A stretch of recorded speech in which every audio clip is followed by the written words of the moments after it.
Another point of discussion that has been made is these cards, these PLE cards that only have 5 matches to each event. It's pros and cons. It's up to your liking.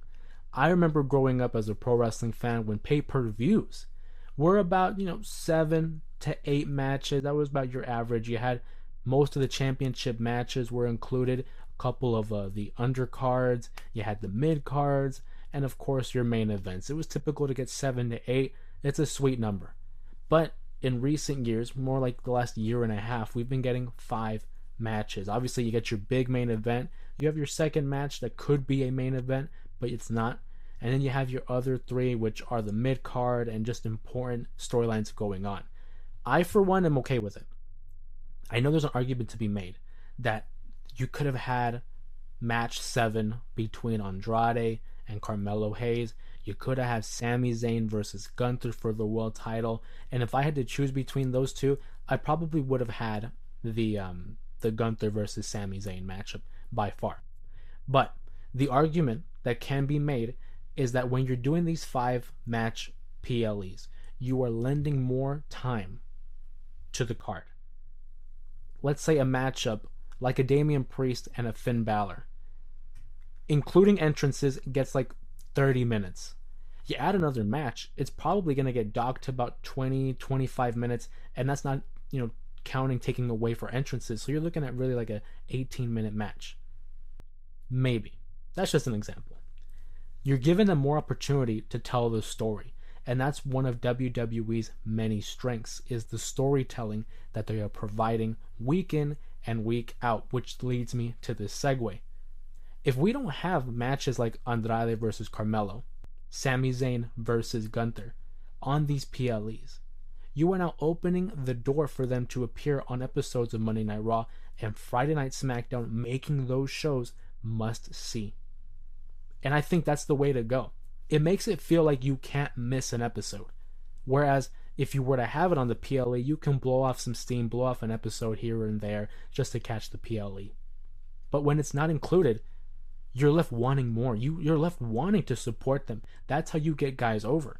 Look at Andrade and Carmelo. That's the perfect example. Those guys are putting on quality matches that should be on these main cards, but they're not. And now people are getting behind Carmelo. They're getting behind Andrade. That's how you do it. You're going to have that matchup probably in 2 weeks, maybe a week or 2 after the Bad Blood event, but you're going to get match 7. There's no way it's not going to happen, especially given how this last one ended with the interference of LA Knight. Yeah. And then for Gunther and Sami Zayn, that match is really looking like a slow build. You could have had the matchup here at Bad Blood, but it would have been predictable. We know it's going to happen. But you're giving us this slow burn where Sami Zayn's almost having to earn that matchup.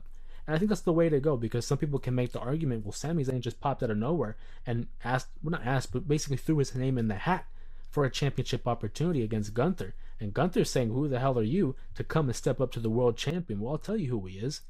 He's Sami Zayn. He just was the Intercontinental Champion. He was the one that had defeated Gunther for said Intercontinental Champion. So why wouldn't he be in consideration for a title shot? Now, granted, I'm of the mindset that you need to earn a title shot against the champion. And that's what he's going through right now. He's going through a little bit of a trials and tribulations, having to fight off Kaiser. And what has been an entertaining little feud leading into the Gunther matchup. Will that be the matchup on Monday Night Raw? Gunther versus Sami? Don't know. Could it be Crown Jewel? Very possible. Very possible. And again, that spreads it out in terms of storytelling, in terms of storylines.